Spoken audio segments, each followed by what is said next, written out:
Hey everyone, well, welcome back. A lot going on with the markets today in anticipation of tomorrow's releasing the Fed's their interest rate hike. People are saying anywhere from 50 to over 100 basis points. The thing that we need to factor in is that in order to curb inflation, you have to raise inflation over the current inflation. So we all know that the 8.3 is bogus. The numbers are not accurate. We're more like 15 to 20% inflation. And you know, back in the 80s, interest rates were up around 18-19%, and so there's no way that we're going to beat this inflation when we have administration that keeps printing non-stop. You know, when the money stops being injected into the market like we're seeing now, is causing a huge impact on people's lives. So just a few stats, and there will be videos at the end of this video, so make sure you do stay tuned.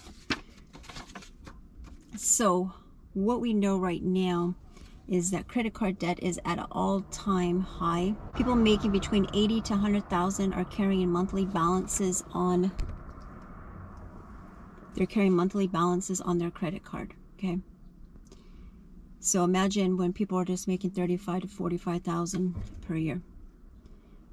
So credit card debt is piling up as inflation rises. White House saying government spending not to blame for inflation. And the inflation is outpricing wages. So wages are at 5.2%, and they have the inflation at 8.3%. And we know that these numbers are not even, the inflation numbers are not even accurate. So it's just crazy. We're going to be seeing, I think personally, they're delaying the crash until after midterms. You know, I mean, we are already in an economic downturn. We're going to start to see more fallout, more fragmentation, more blowback, more debt, more crime as this continues. Everybody's got to be feeling it. You know, if you are not feeling it, consider yourself lucky. But if you have any type of, you know, 401 annuities, investments, stocks, you are feeling it. I think personally this is going to be the biggest economic downturn in history. This is global. Look what's going on all over the world. They're telling that Europe's going to have a dark winter, a cold winter. They can't even put their, you know, their heating on. Every other country is experiencing inflation and hardship, you know, and then President Brandon saying that the pandemic, scamdemic is over. And then now the White House is trying to cover that up and say that's not true. So that was on Fox Business today. So I'm just going to keep this relatively short. I hope everybody had a great weekend and did something productive over the weekend. Maybe some exercise, getting yourself into physical fitness. I know I did. Eat better, make better health, you know, choices for yourself. Your body is the only place you have to live. So remember that. Scratch notes here, just trying to see what we got. So the average 30-year fix is roughly 6.38%, and that's if you have 800 to 850 FICO. Not many people carry that these days. I'm not saying that there are not people that don't have 800 FICO. If you're in the sevens, a pretty decent rate if you have the 20% down. But with these rate hikes, who's going to be able to afford a house? If you have any student loans, credit card debt, you know, adjustable rate mortgage, you are going to be feeling the burn of this interest rate. And let's see what tomorrow. I don't know. Everybody leave your comment down below and let's see who gets closest to it. I'm going to say I'm leaning to 100 basis points, but I'll give it a fair say and say 75 basis points. The feds can continue to keep raising the interest rates, but until the government stops spending money to every other country and paying off, you know, loan forgiveness and all this other nonsense that they're doing, trying to earn themselves votes, it's not going to do any good. So you better prepare for interest rates to continue to go up, and this inflation is not coming down anytime soon. It's only going up. So food and necessities and supplies are not going to be any cheaper than they are today. Consider it's better to have it and not need it than to need it and not have it. Consider it an insurance policy for yourself and for your family. Things are only going up at the pump, the store, your credit card, car loans, mortgages, student loans. Everything is going to continue to go upward. So it's going to be very interesting. The people that have been preparing and saving their money are going to be, they're going to come out on top, and the people that have been spending frivolously to impress others on social media are going to feel the burn. And people are going to go out and put a something frivolous on a credit card. If you have to put something on a credit card that's a necessity, that's a different story, as opposed to buying, I don't know, a random dinner. If you can't afford to pay for it out of your checking account, there's something wrong with this situation. And I'm not telling people how to run their lives and how to live their life, but I'm just saying that right now people need to be really pulling in the reins and tightening it. And yeah, sales will be coming eventually, I guess. I am not going to say that they will be, because this is something that we have, as a country, we have never been in before. Not even the Depression was like this. So 2008 was very bad, and it hurt a lot of people. They say this time around it's going to be even worse than 2008. And 2008 was pretty rough for a lot of people. So keep that in mind. And I always say I don't have the answers to all this. All I know is you better be prepping, putting food back, water supplies, training, getting yourself into physical shape. If you can't walk 2 miles and carry a bag of groceries, that's a problem. And so I advise everybody to, every day that we're given, when there's still food on the shelves and gas at the pump, then consider ourselves blessed at this point. If you have a roof over your head, you're watching this on a cell phone, consider yourself blessed. There's a lot of people that are hurting out there, and it's very sad, and it's very misfortunate. We have a lot of hardworking people in this economy that are really working their job time and a half, and there's other people that are sitting back on the sidelines and are watching and expecting everything to be given to them. America was not based or founded on that. We are not a socialist country. We are not a communist country. We are a capitalist country. And they want to turn us into socialism. And they should look at other countries such as Venezuela. It doesn't work, okay?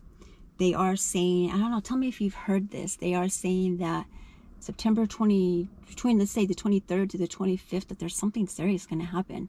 Other foreign leaders are saying the exact same thing. The Vatican has moved their money back to the Vatican Bank. There is something they're predicting that's going to happen. I don't know what, but I guess we'll all find out very soon, right? So I don't know if it's gonna be some crazy like Y2K thing. Remember that? Everybody was, oh yeah, the Y2K. Nothing happened, but yeah. But like I said, I think Germany, I don't know, was it the prime minister over there was saying, prepare. Everybody will know September 23rd or 24th. I don't know. I guess we'll wait and see. If you've heard something about that or know more, please leave a comment down below. And I'm going to end it because I've already gone over 10 minutes rambling here. And I will maybe put out another video tomorrow, and we'll see what the feds did, if I can. If not, I will be airing back on Friday. So again, I wish all of you well, stay safe, and God bless. Which it is, and we're doing everything we can to help. Let's bring in Republican Senator Mike Braun of Indiana. He's a member of the Budget Committee. Senator, it's always great to have you on. I want to put this up because it's worth putting up. This is inflation outpacing wages. It is 5.2% wages, 8.3% inflation. Clearly, you know, even if your pay has gone up, you're still losing money in the long run. And it's fascinating to me, again, we played it earlier in the show about President Biden saying, well, it's not like inflation just spiked. It's not comforting for the American people. Your thoughts? Trace, I call that bizarro world because I've been here a little under 4 years, and the other side of the aisle thinks it can take any current piece of information and just by saying it is not bad or something, making you believe it. We need to, as Republicans, make it easier to understand. First of all, pre-COVID, with the Trump economy, no inflation. Best economy we had, and I was part of it for decades. It was working. Then we got to look at what were the consequences the last time this happened. Took Paul Volcker and in the early 80s to tamp it down 5 years. So we can't let them get by with making it sound like, well, the things they've done are actually helping. And in that Inflation Reduction Act, most of the deficit reduction on anything is phony. It occurs later on, not immediately. The spending's out of the gate.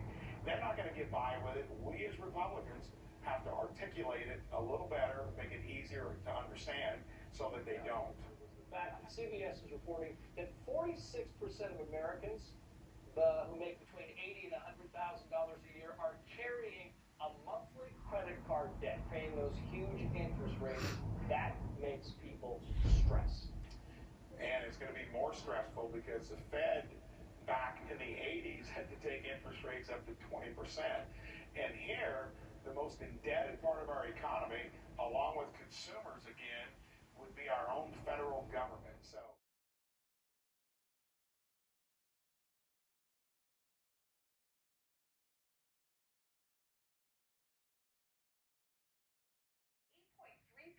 In a very fast time. And the main reason the overall figure came down was because gas prices came down. The lack of demand worldwide for oil and gas came down, and that brought gas prices down. Thank goodness.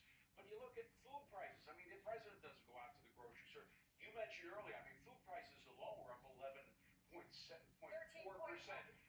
Groceries, 13.5%. If you actually go to the grocery store, you're paying 13.5% more than last year. Savers, think about savers. The market, by the way, is down about 10% over a year, but then you add an extra 8.5% of inflation, you're down 20%. If you have a 401k right now, say you have 100,000 401k, you're on 20,000. If you're lucky enough to have $1 million, you're on $200,000. So, I mean, savers, consumers, this was an extraordinarily insensitive remark about something that his policies are responsible for. Shame on him for that. Jackie? Yeah, I mean, to sit back and essentially say that we're flatlining on inflation and that makes the situation better for people is horrible. David, you bring up a point that 401ks have come down. What people were saving, putting away, the few cents every year they were budgeting to save, they're now spending just on their daily essentials. And really, you're right about the cost of gas, that it's come down, but I think we could see that spike when the EU puts that embargo in place on Russian oil and gas. So, and natural gas is a big problem right into the winter. And so I do worry about that as we move forward. And at 8.3%, people are really struggling. And this is 19 months now that this has been going on, that people have been suffering through this. They powered through the summer. They wanted to have a good time. But now the kids are back in school. People are back at home. And they're looking at their budgets. And they're really having to tighten up. And basically, when you see the Fed raising rates and the housing market's going to slow, if we do see headwinds in the labor market as well, and people not spending as much, all of a sudden, that's when you hit a bad recession. But bottom line, this isn't just inflation that came on because of some extraordinary circumstances. Yes, there was... Watch how he crouches down.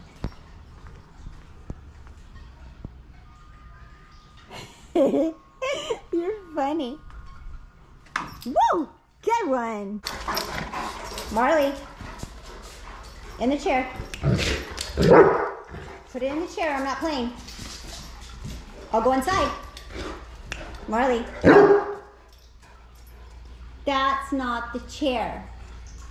And it's close enough. Why would I have the camera? You don't want to be good.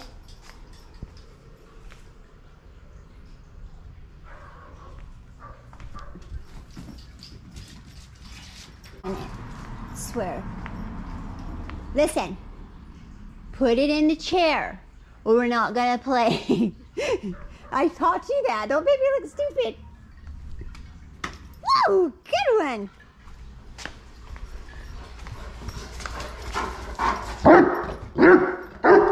Good boy. Finally. He's so smart, but he's very dominant. Well, that was a good one.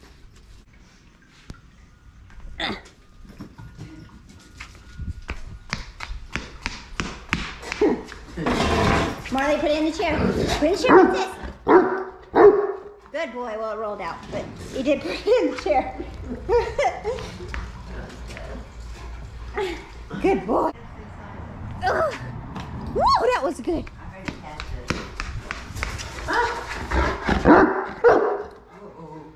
Wow, Marley, that went flying back. Where'd you go? Look there, over that side now there. All right, let's go.